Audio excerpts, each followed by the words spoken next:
अब हम बात करने जा रहे हैं इन्वर्स की प्रॉपर्टीज़ पर, और इसमें सबसे पहले हमें ये जानना बहुत ज़रूरी है कि तीन ऐसे इन्वर्स फंक्शंस थे। एक था साइन इन्वर्स एक्स, और एक था हमारे पास कोसिकेंट इन्वर्स एक्स, और एक था हमारे पास टैन इन्वर्स एक्स, जिनका बिहेवियर जो होता है एक जैसा होता है। अब मैं ऐसा क्यों कह रहा हूँ? मैं इसलिए ऐसा कह रहा हूँ कि बिकॉज इन तीनों का जो रेंज है वो -π/2 टू π/2 है। ठीक है, सिमिलर रेंज है इनका।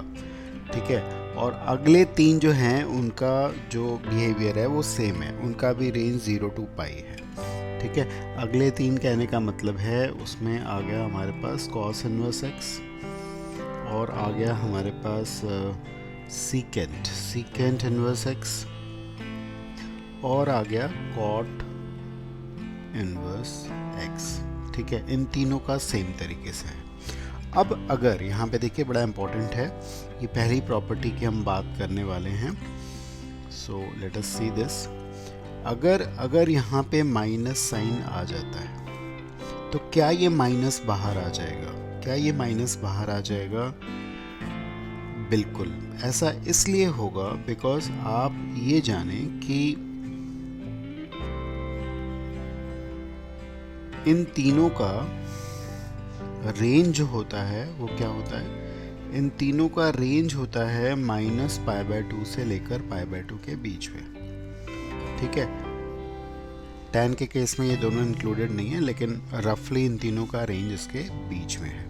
अब अगर तुम कुछ भी पॉजिटिव डालोगे, ठीक है, कुछ भी पॉजिटिव अगर हम डालेंगे 1/2 तो ये π/6 देता है, और माइनस डालने पर ये -π/6 देता है। ठीक है, तो डेफिनेटली इसको हम ऐसे लिख सकते हैं, क्योंकि ये π/6 देगा, माइनस लगने पर ये भी -π/6 देगा।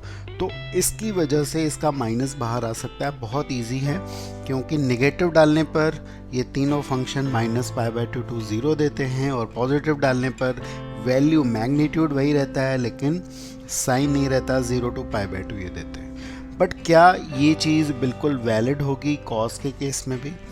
कॉस के केस में अगर माइनस आता है तो क्या होगा? देखिए, कॉस का और सीकेंट का और कॉट का जो आउटपुट होता है वो 0 से π के बीच में होता है। अब इसको आपको समझना होगा, ये 0 टू π के बीच में होता है। तो जब आप कॉस में कोई पॉजिटिव वैल्यू डालते हैं, डेट इज हाफ पे ये आपको देता है π/3, लेकिन -½ पे ये क्या देता है आपको? -½ पे ये 2π/3 देता है। डेट मीन्स नेगेटिव वैल्यू पे जो आउटपुट आता है और जो पॉजिटिव वैल्यू पे आउटपुट आता है, नेगेटिव पे आपका आउटपुट ये आ गया, पॉजिटिव पे ये आ गया, इन दोनों का जो सम होता है वो पाई के बराबर होता है। तो इसका मतलब ये हुआ कि नेगेटिव पे जो आउटपुट आएगा और पॉजिटिव पे जो आउटपुट आएगा, उनके बीच में ये रिलेशन होगा। प्लीज़ ध्यान रखिए कि इनका सम, दैट मीन्स इस पे जो आउटपुट है और इस पे जो आउटपुट है, दोनों का सम पाई है, इसलिए इस केस में माइनस साइन इस तरह से निकलता है। Now this is the first important property. Similar is the case with the case of, in the case of cosecant inverse -x, इसमें भी आ जाएगा pi minus secant inverse x, sorry cosecant नहीं, secant की बात करेंगे, और कॉट के case में भी यही चीज़ वैलिड होगी। ठीक है, तो ये ध्यान रखें कि इन तीनों का बिहेवियर एक जैसा है, तो इसमें माइनस इस तरह से बाहर ले सकते हैं, और इन तीनों का जो पहले तीन थे उसमें स्ट्रेट अवे माइनस हमारा बाहर आ सकता है। तो ये थी हमारी पहली प्रॉपर्टी। चलते हैं नेक्स्ट प्रॉपर्टी पे। Okay, coming to the next one, sine inverse x. हम जानते हैं वैल्यू देता है -π/2 टू π/2 पे, लेकिन अगर दोबारा से इसका साइन लिया जाए तो क्या आएगा? अब देखिए, सिंपली x आएगा। बस इतना ध्यान रखना है कि x की वैल्यू -1 टू 1 ही होगी, बिकॉज इसी इंटरवल में ये डिफाइंड है, और ये सारा चीज़ बिल्कुल अगले बाकी इन्वर्स फंक्शंस के लिए भी होगा। तो कॉस इन्वर्स का अगर कॉस लें तो ये भी हमें x ही देगा, इसी इंटरवल में, बिकॉज इसी इंटरवल में ये डिफाइंड है। The same thing is valid for tan के लिए भी यही वैलिड होगा। tan of tan inverse x, ये भी x ही होगा हमारे पास, लेकिन इस केस में x कुछ भी हो सकता है, x बिलोंग्स टू r, और यही चीज़ cot के लिए भी वैलिड होगी। cot of cot inverse x is also x, and similarly we have this thing also for secant के लिए भी ये x आएगा, लेकिन यहाँ पे x 1 से बड़ा या x -1 से छोटा होना चाहिए, और यही कंडीशन है कोसेकेंट के साथ भी। ठीक है, तो आप इसको ऐसे भी समझ सकते हैं कि ये सारे इस प्रॉपर्टी को फॉलो करते हैं। f of f inverse x is simply equal to x, बस ये अपने डोमेन में। और बड़ी जाहिर सी बात है, बड़ी इजी बात है एक्चुअली, कि अगर मैं हाफ का साइन इनवर्स लेता हूँ तो ये π/6 देता है। ठीक है, ये हमें π/6 देता है, और इसका अगर हम दोबारा से साइन ले लें तो क्या होगा, वैल्यू तो डेफिनेटली सेम ही 1/2 वापस चल के आ जाएगी। तो इसलिए ये बहुत सिंपल है। सिर्फ ये ध्यान रखेंगे कि अगर इनका ग्राफ हम बनाएंगे, जैसे पहले वाले फंक्शन का हम ग्राफ अगर बनाएंगे, तो गलती क्या होती है, गलती ये होती है कि जब हम इसका ग्राफ बनाते हैं तो इसको हम लोग एक आइडेंटिटी फंक्शन के जैसे बनाते हैं। ये तो बिल्कुल सही है कि आइडेंटिटी फंक्शन के जैसे बनाना है, बट मिस्टेक क्या है यहाँ पे, मिस्टेक ये है कि इसको आपको 1 और -1 के बीच में लिमिट करना है, मतलब इसके आगे नहीं ले जाना है। That means you have to exclude this part and this part, इन दोनों पार्ट को हमें एक्सक्लूड करके ही जाना है। तो -1 to 1 तक ही इसका हम ग्राफ बनाएंगे, राइट। सिर्फ tan और cot के केस में आप पूरा ही ग्राफ बना देंगे, ठीक है, पूरी ही लाइन बन जाएगी। और सीकेंट के केस में और कोसेकेंट के केस में भी 1 के बाद ही हम बना पाएंगे। So in this case and in this case graph जो होगा वो 1 के बियॉन्ड ही बनेगा, डेट मीन्स ऐसे बनेगा, और -1 के पहले ही बनेगा, डेट मीन्स ऐसे बनेगा, right. Okay, next property, third property को देखते हैं। Now this is going to be very very very crucial. तीनों प्रॉपर्टी में सबसे अहम प्रॉपर्टी हमारी यही है, थर्ड नंबर की, sine inverse of sine x. Sine inverse of sine x क्या होगा, इस फंक्शन की बात करें, इसके आउटपुट की बात करें, तो यहाँ पे काफ़ी गलती होती है, इसको समझना है हमें प्रॉपर्ली।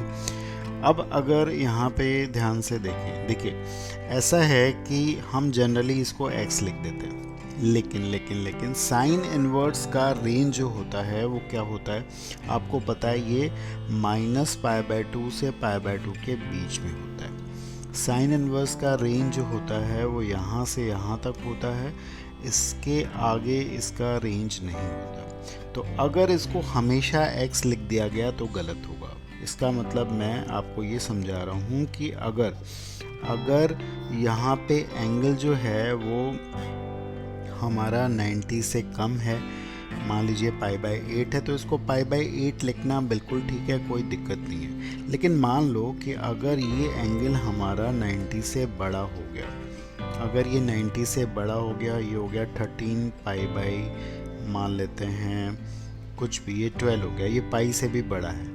अब अगर इसको आप ऐसे लिख देंगे तो गलत होगा, बिकॉज साइन इनवर्स की रेंज, जैसे हम दोबारा आपको समझा रहे हैं कि वो -π/2 to π/2 होगी।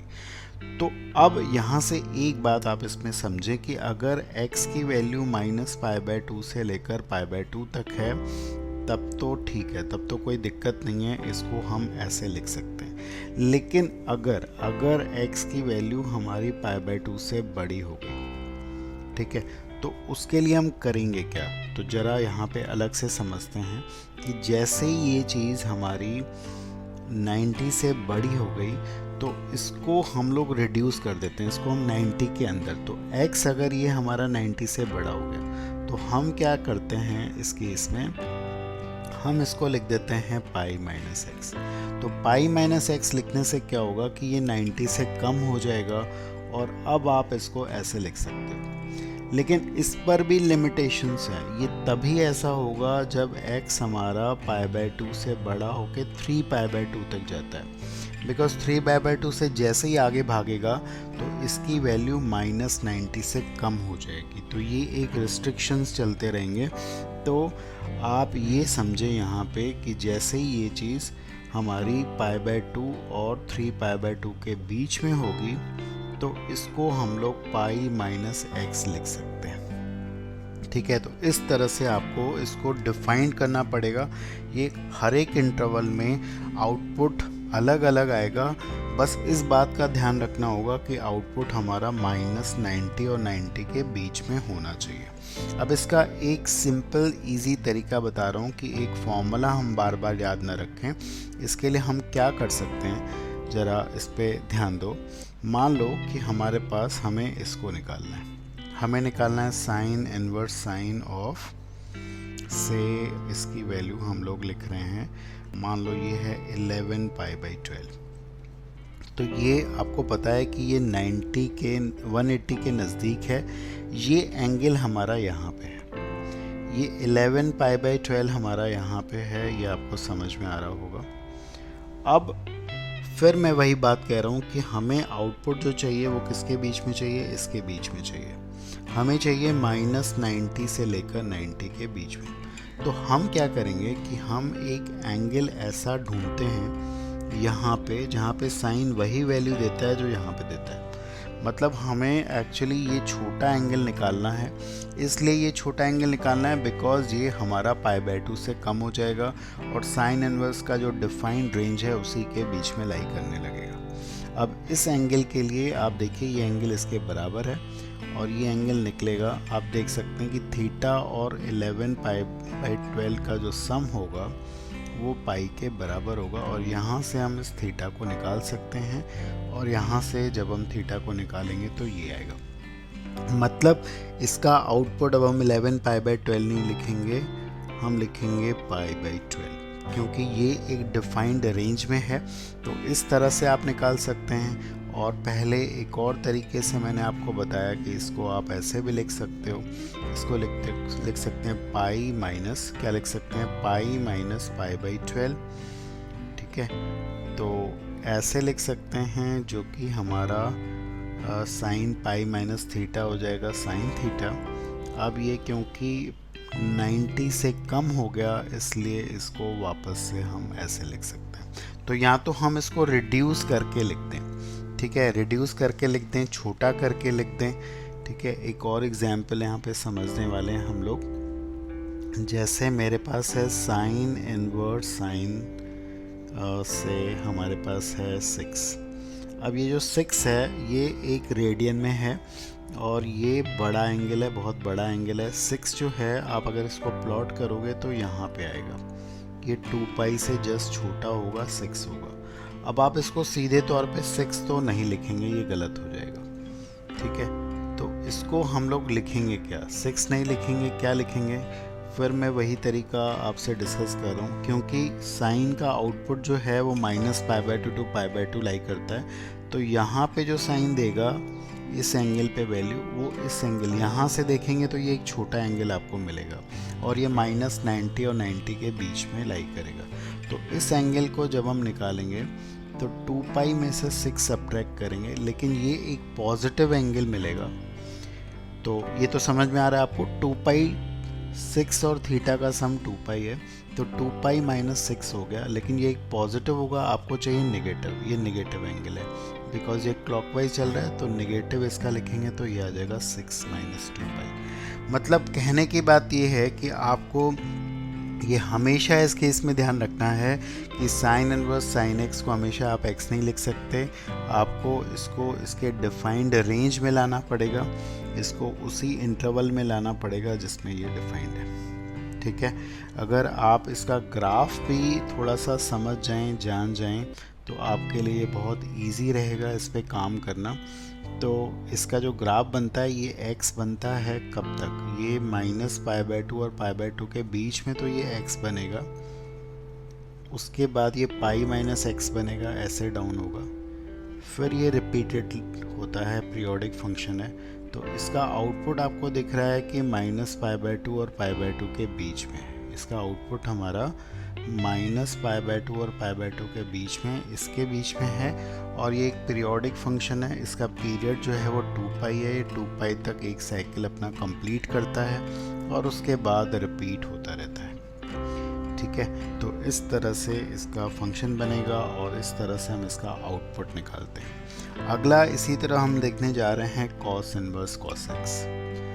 तो अगेन देखिए cos इनवर्स cos x, इसकी भी वही दिक्कत है जो साइन की थी। आप इसको हमेशा x नहीं लिख सकते, बिकॉज cos इनवर्स का जो आउटपुट होता है वो 0 से पाई।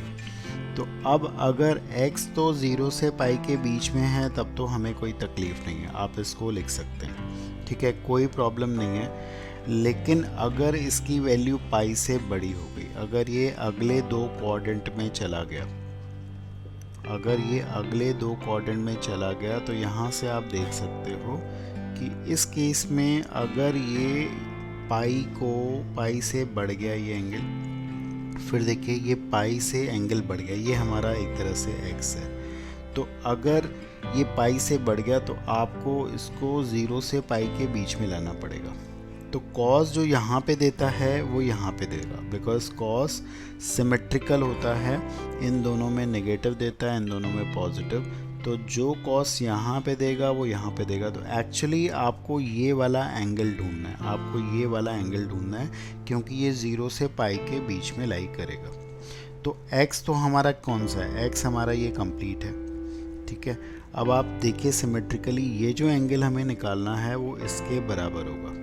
ठीक है ना, और इस थीटा को हम निकाल सकते हैं 2π माइनस एक्स से। 2π में से x सब्ट्रैक्ट करेंगे तो आपको ये मिलेगा। तो अगर ये पाई से एक्सीड कर जाएगा तो ये 2π माइनस एक्स हो जाएगा। तो इस तरह से ये भी आगे जाके इस तरह से हम ब्रेकिंग करते हैं, इसको हमेशा हम x नहीं लिख सकते।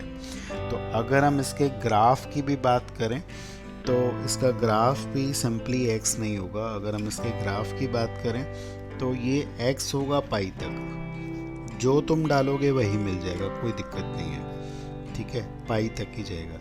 लेकिन अगर हमने इसको आगे बढ़ा दिया तो गड़बड़ होगा, इसलिए इसको हमेशा x नहीं लिख सकते, क्योंकि इसकी रेंज जो है वो पाई से बड़ी हो जाएगी, ये आगे चली जाएगी। तो इसके लिए अब जब पाई से बड़ा होगा तो इसको ऐसे डिफाइन किया गया, y is equal to 2π minus x, और ये फंक्शन का ग्राफ ऐसा होगा। ये पीरियोडिक है इसलिए ये रिपीट होता जाएगा। ठीक है, तो ग्राफ से भी आप काम कर सकते हैं, नहीं तो अगर हम बेसिक तरीका देखें इसका, तो जैसे अभी हमने साइन के केस में बात की थी, कॉस के केस में भी अगर हमें कॉस इनवर्स कॉस 3 निकालना है। अब देखो बड़ा सिंपल है, 3 रेडियन में है, पाई से छोटी वैल्यू है, पाई से छोटी वैल्यू है, यहाँ पे कहीं पे लाई करता है।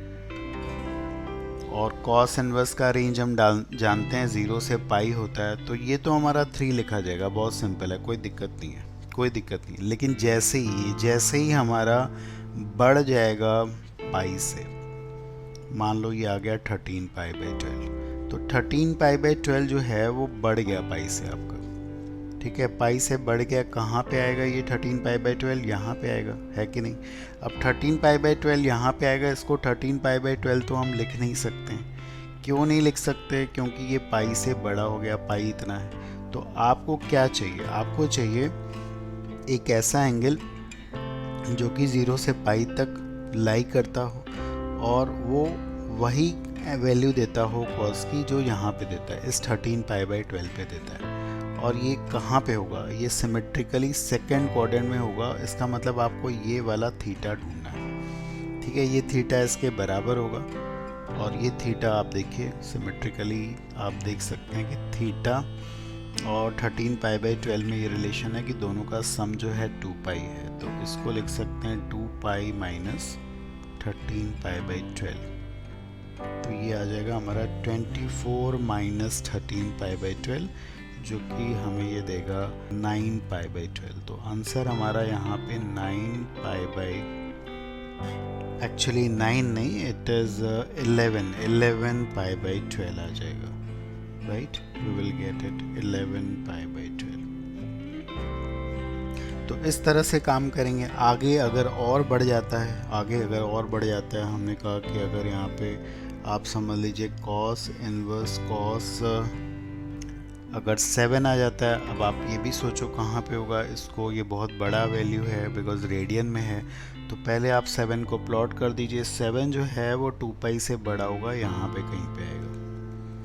अब आप इसको 7 नहीं लिख सकते, फिर से ध्यान दीजिए 7 क्यों नहीं लिख सकते, बिकॉज इसका आउटपुट हमारा 0 से पाई के बीच में होता है। तो जो कॉस यहाँ पे दे रहा है इस वैल्यू पे, इस एंगल पे, वो यहाँ पे देगा। आप बस ये छोटा वाला एंगल लिख लोगे। छोटा एंगल इसलिए बिकॉज ये 0 से पाई के बीच में लाई करेगा, और इसको निकालना बहुत इजी है। कैसे निकालेंगे, आप 7 में से 2 पाई को सब्ट्रैक्ट कर दो।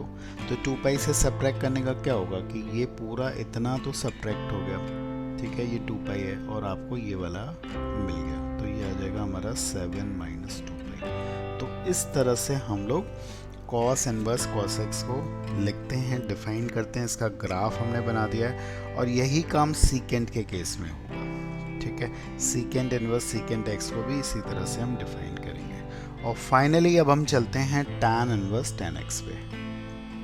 तो यहाँ आ गया है हमारा टैन इनवर्स टैन एक्स।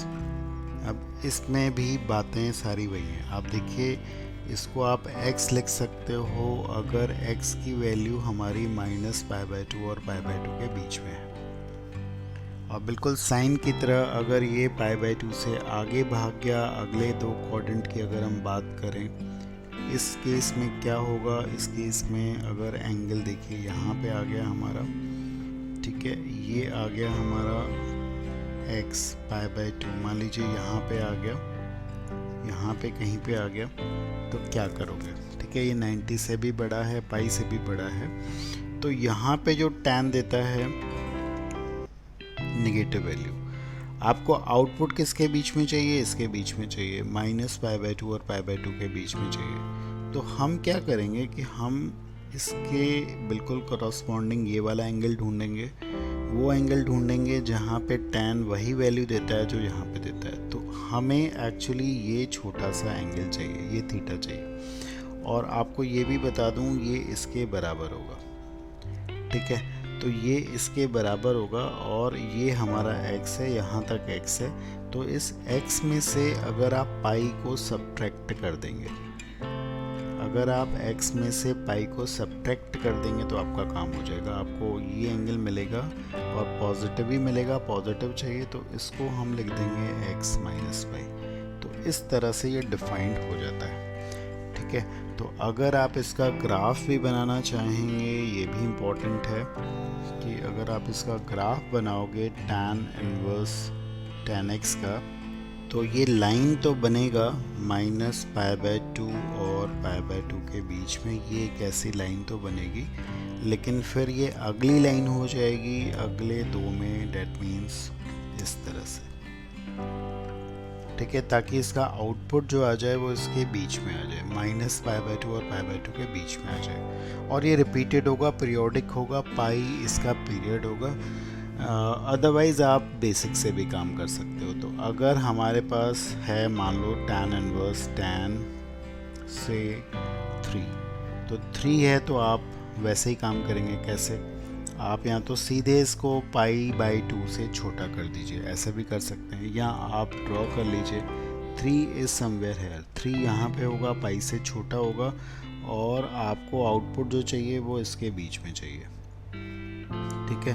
तो आप इस एंगल के कॉरस्पॉन्डिंगली यहाँ पे एंगल देख पाएंगे, बिकॉज टैन यहाँ और यहाँ पे, सॉरी, इन दोनों में नेगेटिव होता है, इसमें और इसमें नेगेटिव, इसमें पॉजिटिव, और अपनी वैल्यूज़ को रिपीट करता है।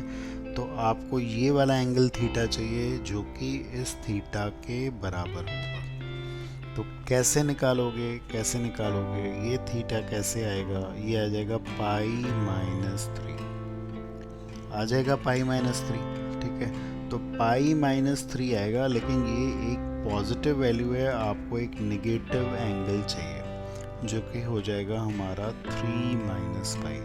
तो इस तरह से हम निकाल सकते हैं। राइट। ऐसे और भी हम लोग काम कर सकते हैं। हमें बस इतना ध्यान रखना है कि हमारा आउटपुट जो आना चाहिए वो -π/2 से π/2 के बीच में आना चाहिए, उससे न कम न ज़्यादा। सो अगेन सिमिलरली अगर यहाँ पे हमारे पास है tan इनवर्स tan ऑफ 10, ठीक है। अब 10 देखिए रेडियन में है, ये बहुत बड़ा है, ये 3π से भी बड़ा है। आपको बता दें ये 3π से भी बड़ा है। तो ये हो गया पाई, ये हो गया 2π और ये हो गया 3π और यहाँ पे आएगा, राइट। तो इसको तो आप 10 लिख ही नहीं सकते बिकॉज बहुत बड़ा वैल्यू हो जाएगा। आपको इसके कॉरस्पॉन्डिंग जो छोटा एंगल चाहिए -π/2 से π/2 के बीच में, वो ये होगा। ये छोटा एंगल आपको थीटा चाहिए जो कि इसके बराबर होगा। तो अब आप समझ पा रहे हैं कि इस 10 में से, इस पूरे 10 में से जो हमने यहाँ पे लिखा है, तो आपको इसमें से ये पूरा यहाँ तक का एंगल सब्ट्रैक्ट करना है। कहाँ तक का? यहाँ तक का, मतलब 3π तक का सब्ट्रैक्ट करना है। तो 10 में से 3π अगर आप सब्ट्रैक्ट कर दोगे तो आपको ये एंगल मैग्नीट्यूड वाइज मिल जाएगा और ये बिल्कुल सेम है और ये पॉजिटिव एंगल है जो आपको चाहिए और डेफिनेटली यही हमारा आंसर होगा। So I do hope you have got the concept. अब हम फोर्थ प्रॉपर्टी पे चलते हैं जो कि बहुत ही इंपॉर्टेंट आइडेंटिटीज़ हैं इनवर्स की। Okay, here's the fourth one and the important identities. पहली आइडेंटिटी है sin inverse x plus cos inverse x is equal to π/2। कोई भी वैल्यू अगर x की -1 to 1 यानी कि इसके डोमेन में डालते हैं तो आपको ये मिलेगा। This is the first one. Second one is similarly related to tan inverse and cot inverse.